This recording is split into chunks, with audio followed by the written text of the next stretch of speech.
جو کچھ بھی تھا خداوند اس سے ناخوش ہے. تو خداوند ان کی توبہ کی طرف توجہ دلاتے ہوئے کہتے ہیں بس خیال کر کہ تو کہاں سے گرا ہے اور توبہ کر کے پہلے کی طرح کام کر، اور اگر تو توبہ نہ کرے گا تو میں تیرے پاس آ کر تیرے چراغ دان کو اس کی جگہ سے ہٹا دوں گا. کہتے ہیں توبہ کرو، تمہیں پہلا سے پیار نہیں رہا، اور پہلے کی طرح پورے دل، پوری جان، پوری طاقت سے محبت کرو. اور کہتے ہیں کہ اگر تم توبہ نہیں کرو گے تو کیا کروں گا؟ تمہاری چراغ دان کو اپنے حضور سے ہٹا دوں گا. ان کی جو نمائندگی خداوند کے حضور ہو رہی ہے وہ نہیں ہوگی. پھر وہ چرچ تو کریں گے لیکن خداوند ان کے درمیان نہیں ہوگا. اور پھر خداوند ان کی تعریف کرتے ہوئے کہتے ہیں البتہ تجھ میں یہ بات تو ہے کہ تو نیکلیوں کے کاموں سے نفرت رکھتا ہے جن سے میں بھی نفرت رکھتا ہوں. خداوند کہتے ہیں تم نیکلیوں کے کاموں سے نفرت رکھتے ہو. تو نیکلیوں کے کام کیا ہے؟ نیکولس یہاں ایک ڈیکن تھا، خادم تھا یہاں، اور اس کو پطرس نے استفنس کے ساتھ ordain کیا تھا. اور نیکولس کی ایک بڑی خوبصورت بیوی تھی، اور وہ ایک دن کہنے لگا میں اپنی بیوی سے لطف اندوز ہوتا ہوں، یہ اچھا نہیں ہے. دوسرے لوگوں کا بھی حق ہے کہ میری بیوی سے لطف اندوز ہوں. اس نے ایک فرق تعلیم پھیلانی شروع کی، اور اس کے ساتھ اس کے ساتھی مل گئے جنہوں نے لوگوں کو حرام کاری کی طرف راغب کرنا شروع کیا، اور انہوں نے کہا بتوں کی قربانیاں بھی تم کھا سکتے ہو. بتوں کی قربانیاں کھانے کی تعلیم دینی شروع کر دی. تو خداوند کہتے ہیں میں جانتا ہوں کہ تم نیکلیوں کو پسند نہیں کرتے، تم نیکلیوں کی تعلیم نہیں مانتے، میں اس سے خوش ہوں. اور پھر خداوند کیا کہتے ہیں؟ روح کی آواز سننے کی طرف توجہ دلاتے ہیں. جس کے کان ہوں وہ سنے کہ روح کلیسیوں سے کیا فرماتا ہے. کیونکہ جب تک وہ پاک روح کی آواز سنتے رہے ہیں، جب تک ان کے کان کھلے رہیں اور وہ پاک روح کی آواز سنتے رہیں، تو کیا ہوگا؟ وہ خداوند میں آگے بڑھتے رہیں گے، خداوند کی خدمت کرتے رہیں گے، خداوند کے پیار کو بانٹتے رہیں گے. اور پھر آخر میں خداوند انعام کا وعدہ کرتے ہیں، کہتے ہیں جو غالب آئے میں اسے اس زندگی کے درخت میں سے جو خدا کے فردوس میں ہے پھل کھانے کو دوں گا. خداوند کہہ رہے ہیں کہ انعام کے طور پہ تمہیں کیا ملے گا؟ اس درخت میں سے جو زندگی کا درخت ہے، اس میں سے تم کھاؤ گے. آدم اور حوا اس درخت کے پھل میں سے نہیں کھا سکے، لیکن خداوند انہیں زندگی کے درخت میں سے پھل کھانے کو دے گا، اور وہ ہمیشہ سے ہمیشہ تک خداوند کے حضور رہیں گے، اور خداوند کے پاک مقام میں بہت خوشی سے رہیں گے اور خوشی کریں گے. تو ہم دیکھتے ہیں کہ آج خداوند ہماری کلیسیوں سے کیا کہتا ہے. خداوند چاہتا ہے کہ ہم پورے دل، پوری جان اور پوری عقل اور پوری طاقت سے محبت کریں. وہ پہلا سا پیار چاہتا ہے. آئے ہم دعا کریں. خداوند تیرا شکر کرتے ہیں کہ تو نے افسس کو جو خط لکھا ہے اس کے ذریعے ہماری توجہ اس طرف دلائی ہے کہ جب ہم تجھ سے پیار کریں تو پورے دل، پوری جان، پوری طاقت سے کریں، تیری خدمت پورے جوش سے کریں. تو پہلا سا پیار چاہتا ہے. تو خداوند ہمیں توفیق دے کہ ہم پورے دل سے، پوری جان سے، پوری عقل سے، پوری طاقت سے تجھ سے محبت کر سکیں. مانگتے ہیں تیرے یسوع نام میں، آمین. دوسرا خط جو مسیح نے یوحنا کو لکھوایا وہ سمرنا کی کلیسیا کے نام لکھوایا تھا. اور یہ خط مکاشفہ کی کتاب اس کے دوسرے باب میں 8 سے 11 آیت تک لکھا گیا ہے. سمرنا کا قصبہ افسس کے شمال میں واقع تھا. آج کل یہ ازمیر کہلاتا ہے. ترکی کا تیسرا بڑا شہر ہے، اور اس میں 1% مسیحی اور 99% مسلمان رہتے ہیں. بہت خوبصورت شہر، اور تہذیب والا شہر تھا. اس میں ایک اسٹیڈیم تھا، لائبریری تھی، بہت مالدار، اور اس میں تجارت ہوتی تھی، تجارتی شہر تھا.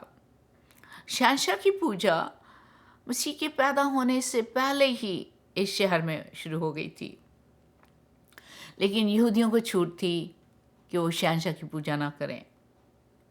اور اب جو لوگ غیر قوموں میں سے مسیحی بن رہے تھے وہ بھی شہنشاہ کی پوجا نہیں کر رہے تھے، اور یہودی اس سے خوش نہیں تھے. وہ ڈرتے تھے کہ ان کی جو سہولتیں ہیں، جو انہیں رعایتیں ملی ہیں، وہ ان سے چھوٹ جائیں گی. تو انہوں نے مسیحیوں کے خلاف رپورٹ کرنی شروع کر دی. تو اب نہ صرف رومی بلکہ یہودی بھی مسیحیوں کی زندگی مشکل بنا رہے تھے. مسیحیوں کو لوٹتے تھے اور ان کو اذیت دیتے تھے اور انہیں نوکری سے نکال دیتے تھے. تو مسیحی کیا تھے؟ مسیحی بہت غریب تھے اور بہت دکھ اٹھاتے تھے. تو یہاں ایک شہید تھا، یہاں کا ایک شہید پولی کارپ بہت مشہور ہے. وہ سمرنا کا بشپ تھا. اس کو جج کے سامنے پیش کیا گیا اور جج نے کہا کہ تو بادشاہ کی مورت کے سامنے، شہنشاہ کی مورت کے سامنے خوشبو چڑھا. اور اس نے کہا نہیں، میں ایسا نہیں کروں گا. تو جج نے کہا میں تجھے جنگلی جانوروں کے سامنے تجھے جنگلی جانوروں کے حوالے کر دوں گا اور تو مر جائے گا. تو کہنے لگا نہیں، مجھے کوئی فکر نہیں، میں اس مسیح کا کیسے انکار کر سکتا ہوں جس نے ہمیشہ میری حفاظت کی ہے، جو میرا نجات دہندہ ہے. میں اس کے ساتھ کیسے دھوکہ کر سکتا ہوں؟ میں جنگلی جانوروں کے ہاتھوں مرنے کو تیار ہوں. تو پھر جج نے حکم دیا کہ ایک بڑی آگ جلائی جائے اور اس میں پولی کارپ کو جلایا جائے. بہت بڑی آگ جلائی گئی، پولی کارپ کو اس میں کھڑا کیا گیا، لیکن آگ نے اسے نہیں جلایا. جج نے ایک جلاد کو حکم دیا کہ پولی کارپ کو چھید دے، اور اس نے ایسے کیا. اس نے پولی کارپ کو چھید دیا اپنی تلوار سے، اور اتنا خون نکلا کہ اس نے اس آگ کو بجھا دیا. تو یہ ہے مثال کہ سمرنا کے قصبے میں مسیحیوں پہ کیا کیا ہوتا تھا، کیا ظلم برپا ہوتا تھا. تو خدا سب سے پہلے سمرنا کی کلیسیا کو اپنے خاص نام سے مخاطب کرتے ہوئے کہتے ہیں، سمرنا کی کلیسیا کے فرشتہ کو یہ لکھ جو اول اور آخر ہے اور جو مر گیا تھا اور زندہ ہوا، وہ یہ فرماتا ہے. خداوند اپنا نام کیا بتاتے ہیں؟ کہ میں ہمیشہ سے ہوں، میں آخر تک رہوں گا، اور میں مر گیا تھا تمہاری خاطر، تمہارے گناہوں کی خاطر، ساری دنیا کے گناہوں کی خاطر میں مر گیا اور زندہ ہوا. اور ہمیں مرنے کا نہیں، میں تمہارے لیے زندہ ہوں اور تمہارے ساتھ ہوں، سو تم فکر نہیں کرو. اور پھر خداوند ان کی تعریف کرتے ہیں، کہتے ہیں میں تیری مصیبت اور غریبی کو جانتا ہوں مگر تو دولت مند ہے. خداوند کیا کہہ رہے ہیں؟ کہ مجھے پتہ ہے تم میری خاطر دکھ اٹھا رہے ہو، بہت مصیبت میں ہو، اور تمہارے پاس روپے پیسے بھی نہیں ہیں. تم اپنے آپ کو غریب کہتے ہو، لوگ تمہیں غریب کہتے ہیں، لیکن تم میرے نزدیک بہت دولت مند ہو، تم روحانی طور پہ دولت مند ہو. اور پھر کہتے ہیں جو اپنے آپ کو یہودی کہتے ہیں اور ہیں نہیں بلکہ شیطان کی جماعت ہیں، ان کے لعن طعن کو بھی جانتا ہوں. خداوند کہتے ہیں میں تمہیں پوری طرح جانتا ہوں. جو اپنے آپ کو یہودی کہتے ہیں، خدا کے ماننے والے کہتے ہیں، لیکن اصل میں کام شیطان کے کرتے ہیں، میں ان کی لعن طعن کو جانتا ہوں کہ تمہیں کتنا تنگ کرتے ہیں، کتنے تانے دیتے ہیں. اور پھر خداوند انہیں تیار کرتے ہیں، انہیں خبردار کرتے ہیں، کہتے ہیں جو دکھ تجھے سہنے ہوں گے ان سے خوف نہ کر. دیکھو ابلیس تمہیں سے بعض کو قید میں ڈالنے کو ہے تاکہ تمہاری آزمائش ہو، اور 10 دن تک مصیبت اٹھاؤ گی. خداوند کہہ رہے ہیں کہ دکھوں کے لیے تیار رہو. تم شروع سے ہی دکھ اٹھا رہے ہو، لیکن اب تم پر اور دکھ واقع ہوں گے ایک خاص مدت تک، خاص وقت تک، ہمیشہ نہیں رہیں گے، تھوڑے دنوں تک، اور تم قید میں بھی ڈالے جاؤ گے۔ اور پھر ان کو انعام کے بارے میں بتاتے ہیں، جان دینے تک بھی وفادار رہے تو میں تجھے زندگی کا تاج دوں گا۔ کہتے ہیں تم وفادار رہو میرے تو تمہیں کیا ملے گی؟ زندگی، ہمیشہ کی زندگی ملے گی۔ اور وہ روح کی آواز کی طرف توجہ دلاتے ہیں، کہتے ہیں جس کے کان ہو وہ سنے کہ روح کلیسیوں سے کیا فرماتا ہے۔ خدا ہم چاہتے ہیں کہ ہم اپنے کان کھلے رکھیں تاکہ پاک روح کی آواز سنیں، اور ان سے بھی کہتے ہیں پاک روح کی آواز سنو، وہ تمہیں تسلی دے رہا ہے، وہ تمہاری حوصلہ افزائی کر رہا ہے، اس کی آواز سنو۔ اور پھر انعام کی بات کرتے ہیں، جو غالب آئے اس کو دوسری موت سے نقصان نہ پہنچے گا۔ مسیح میں جو لوگ مرتے ہیں وہ پہلی موت مرتے ہیں، ہر ایک پہلی موت مرتا ہے، لیکن جو مسیح کے لوگ ہیں وہ دوسری موت یعنی دوزخ کی موت نہیں مریں گے، وہ نرک میں نہیں پڑیں گے۔ تو خداوند کہتے ہیں تمہیں دوسری موت سے نقصان نہیں پہنچے گا، بلکہ تم ہمیشہ سے ہمیشہ تک میرے حضور میں رہو گے۔ تو آج ہم دیکھیں خداوند کلیسیوں سے کیا کہتے ہیں، اور وہ آج ہماری کلیسیوں سے کہتے ہیں کہ دکھ اٹھانے کے لیے تیار رہو۔ میرا روح، پاک روح ہمیشہ تمہارے ساتھ ہے۔ آئیے ہم دعا کریں۔ خداوند ہمیں تیار کر، ہم تجھ میں قائم رہیں، تیرا کام کرتے رہیں، اور دکھ اٹھانے کے لیے بھی تیار رہیں۔ مانگتے ہیں تیرے یسوع نام میں، آمین۔ اور اب ہم پڑھیں گے اس خط کے بارے میں جو کہ خداوند نے پرگمن کی کلیسیا کو لکھوایا تھا۔ یہ مکاشوہ کی کتاب، اس کا 2 باب، اس میں 12 سے 17 آیت تک یہاں یہ واقعہ ہے۔ اور پرگمن کا شہر 300 سال پہلے، یسوع مسیح کے پیدا ہونے سے 300 سال پہلے سے آباد تھا۔ یہ رومی علاقے کا دارالحکومت بھی تھا، ثقافت اور تعلیم کا گہوارہ تھا۔ یہاں قدیم زمانے میں ایک مشہور لائبریری تھی جس میں 200,000 سے زیادہ کتابیں تھیں۔ انتہائی مذہبی شہر تھا۔ یونانی اور رومی دیوتائیں اتینا، ڈیمیٹر، زیوس کے مندر تھے یہاں، اور رومی شہنشاہ کی عبادت کے لیے 3 مندر وقف تھے۔ اور قصبہ کے اوپر پہاڑ پر ایک بہت بڑا مندر بنا تھا جو زیوس کا مندر تھا، رومی دیوتا زیوس کا مندر۔ اور اس میں تخت نما قربان گاہ بنی تھی، بہت بڑی قربان گاہ، اور لوگ کہتے تھے کہ یہاں شیطان رہتا ہے، یہ شیطان کی تخت گاہ ہے۔ اور ایک یہاں اور دیوتا کی پوجا کی جاتی تھی، رومی دیوتا اسکلیپیوس۔ یہ سانپ دیوتا تھا، شفا کا دیوتا مانا جاتا تھا، اور سانپ کی شبیہ اس موجودہ دور میں بھی استعمال ہوتی ہے۔ اگر ہم اپنی ایمبولینسز پہ دیکھیں تو ایمبولینس پہ ایک شبیہ ہے کہ ایک کھمبا ہے اور اس پہ سانپ چڑھا ہوا ہے، اور سانپ دیوتا اسکلیپیوس ہے، اور جو کھمبا ہے وہ اس کی چھڑی ہے۔ تو اس شہر میں اسکلیپیوس کا ایک مندر تھا، اور یہ مندر ایک بینک کے طور پہ بھی یوز ہوتا تھا۔ اور اس مندر میں رات کے وقت پالتو سانپ چھوڑے جاتے تھے، اور دور دور سے لوگ آتے تھے جو اس مندر میں رہتے تھے، اور وہ اس فرش پہ سوتے تھے، مندر میں فرش پہ سوتے تھے، اور اگر ان کو سانپ چھو جاتا تھا، وہ پالتو سانپ چھو جاتا تھا، تو وہ یقین کرتے تھے کہ وہ شفا پائیں گے۔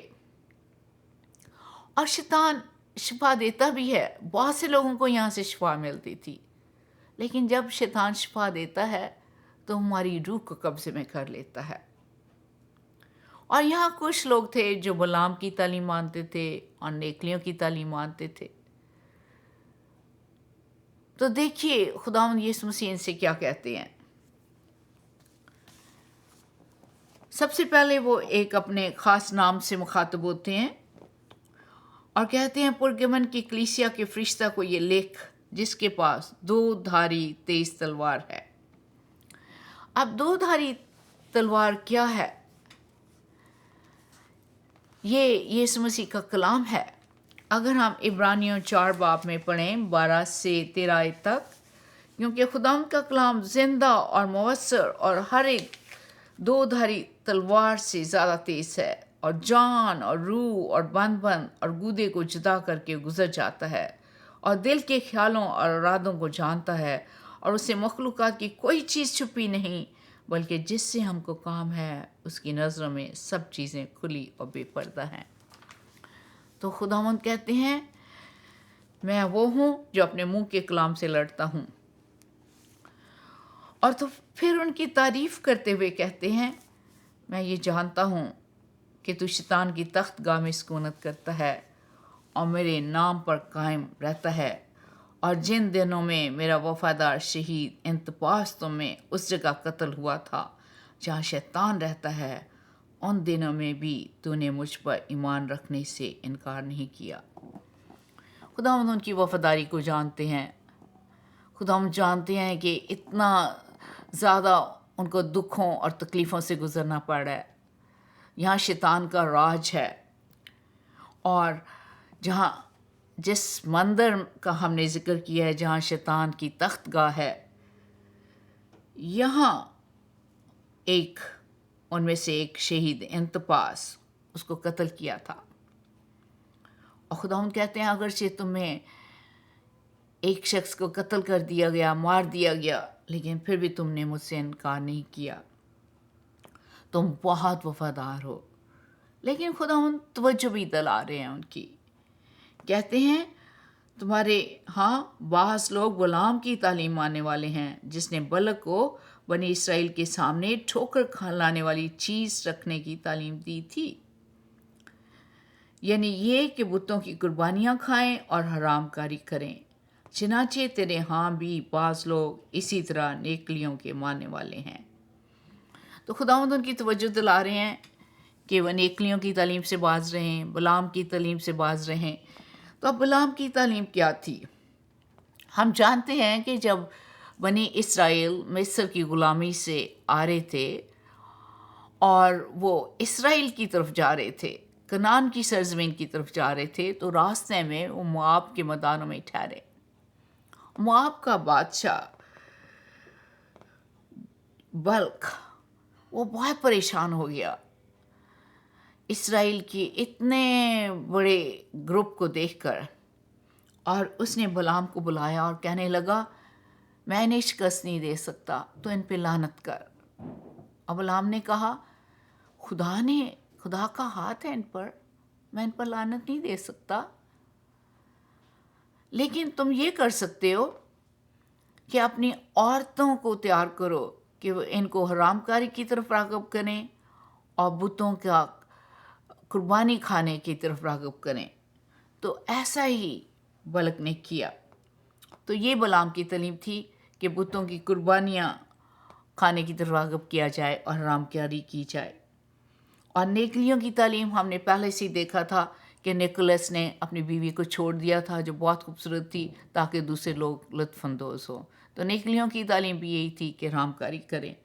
تو خداوند کہتے ہیں تم میں سے بعض ایسے ہیں جو نیکلیوں کی تعلیم مانتے ہیں، بلعام کی تعلیم مانتے ہیں، اور پھر انہیں توبہ کی طرف کی تلقین کرتے ہیں اور کہتے ہیں کہ اگر توبہ نہیں کریں گے تو کیا کارروائی کریں گے. تو خداوند کہتے ہیں پس توبہ کر، نہیں تو میں تیرے پاس جلد آ کر اپنے منہ کی تلوار سے ان کے ساتھ لڑوں گا.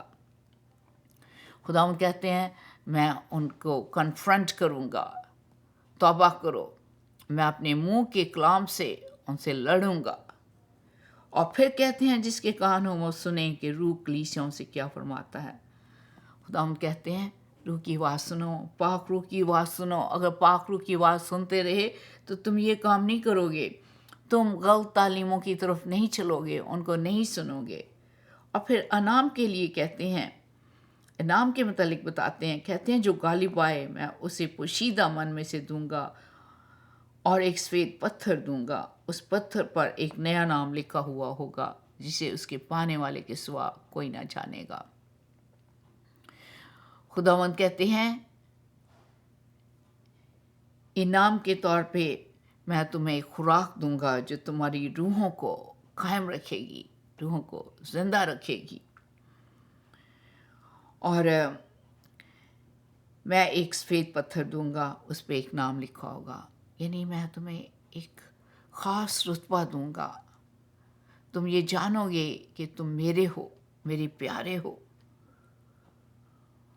اور تم ہمیشہ میرے ساتھ رہو گے۔ تو خداوند آج کلیسیوں سے کیا کہہ رہے ہیں؟ خداوند کہہ رہے ہیں کہ ہم اس کی خاطر دکھ اٹھائیں، دکھ اٹھانے کے لیے تیار ہوں، اور غلط تعلیموں کی طرف نہ مڑیں جو ہمیں خداوند سے دور لے جاتی ہیں، اور ہم پاک روح کی آواز سنتے رہیں۔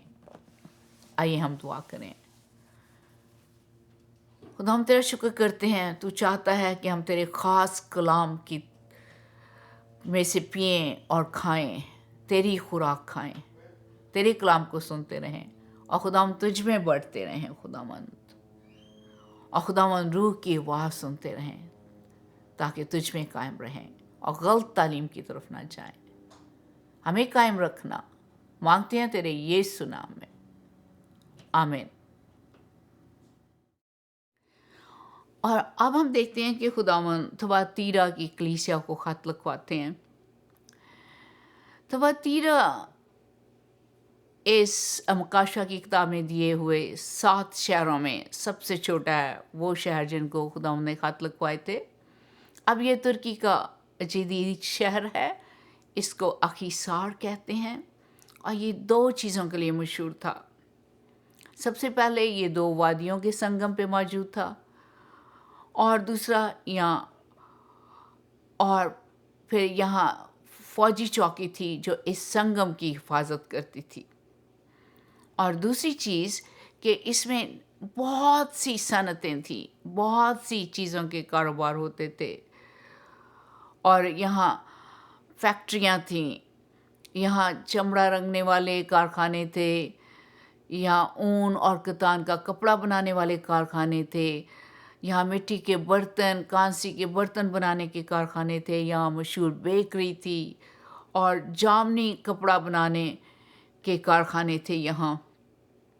اور جامنی کپڑا یہاں کا بہت مشہور تھا۔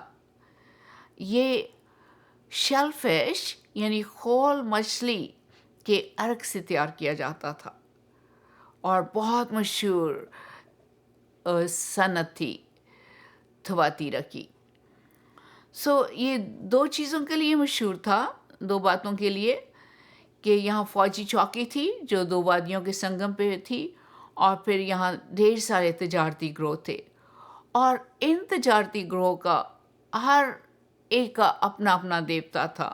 یہ دیوتا رومی اور یونانی طرز کے تھے، اور یہاں اپولو دیوتا جو سورج کا دیوتا تھا وہ بھی مانا جاتا تھا۔ تو اگر آپ نے تھواتیرا میں رہنا ہے تو یا تو فوجی چوکی میں آپ کو نوکری کرنی پڑے گی، فوجی بننا پڑے گا، یا تجارتی گروہ میں شامل ہونا پڑے گا۔ لیکن ہر ایک کا اپنا اپنا دیوتا تھا، ہر ایک کی اپنی مذہبی رسومات تھیں، تو آپ کو ان مذہبی رسومات میں شامل ہونا پڑے گا۔ اب مسیحیوں کے لیے بہت مشکل تھی، ان کو ستایا جاتا تھا کیونکہ وہ مسیح کو مانتے تھے، اور دوسری چیز یہ کیونکہ وہ نوکری نہیں کر سکتے تھے، فوجیوں میں شامل نہیں ہو سکتے تھے، یا تجارتی گروہ میں شامل نہیں ہو سکتے تھے، تو معاشی طور پہ بھی دکھ اٹھاتے تھے۔ اور اس ساری تنگی کے علاوہ اس کلیسیا میں ایک عورت تھی جو کہ لیڈرز کو حرام کاری کی طرف اور غلط باتوں کی طرف راغب کر رہی تھی۔ تو آئیے ہم پڑھتے ہیں کہ خداوند تھواتیرا کی کلیسیا کو کیا فرماتے ہیں۔